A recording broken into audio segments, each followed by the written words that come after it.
I will not punish your daughters when they commit harlotry, nor your brides when they commit adultery. It has been 2,000 years since they have been harlotry and adultery. So Yahweh is saying, I will let them be.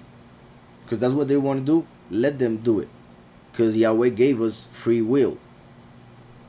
And that's why also many people take that to believe that they are in the true doctrine. Because Yahweh is not punishing them.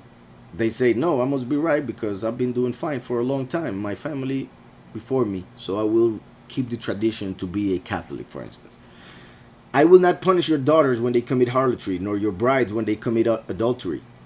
For the men themselves go apart with harlots.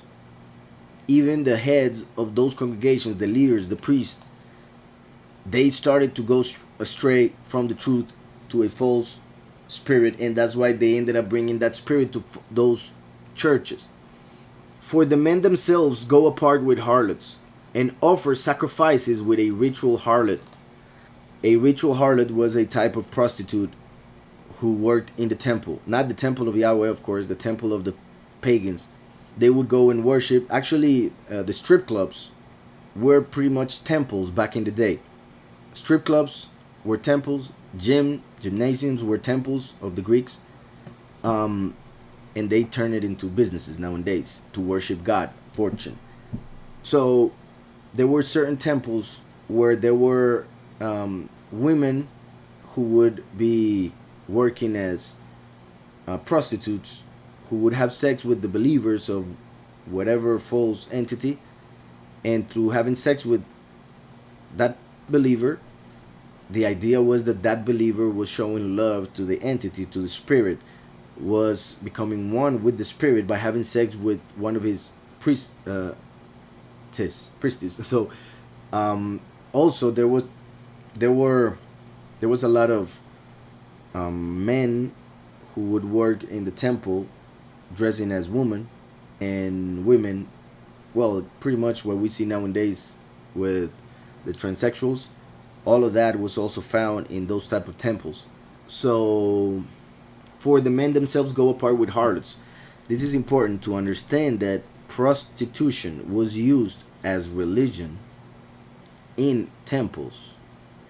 Shows how people who go to false doctrines in temples of error, they are committing spiritual adultery, spiritual fornication with an entity, even if their physical bodies are not having sex with the priest.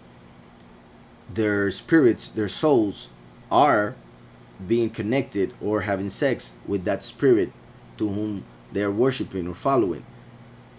So that's how it is being fulfilled nowadays. Many people may say, no, I go to a church, we don't know nothing about prostitution, what you talking about? But they don't understand that by following a false doctrine, they're following spiritual prostitution. So for the men themselves go apart with harlots and offer sacrifices with a ritual harlot. So they would have sex with a prostitute in a temple, thinking that that was a way to please Elohim.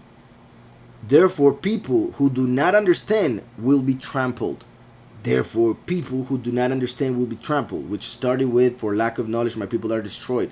Now it says, therefore, people who do not understand, because they reject the understanding given by the last, the understanding of spiritual harlotry, spiritual fornication, spiritual adultery. They think they are right because they are in the church and they don't do such things, not understanding what spiritually is going on really.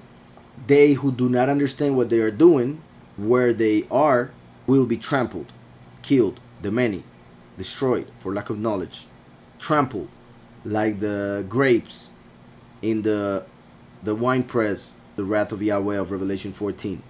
And once again, people who do not understand, this is so important that we seek understanding, that we ask Yahweh for understanding and work hard in our lives to understand more than to make money. People want to understand how to make money.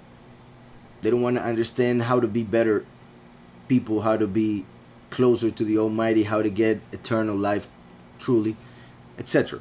They want money and all the other things that I already mentioned. So therefore, people who do not understand will be trampled.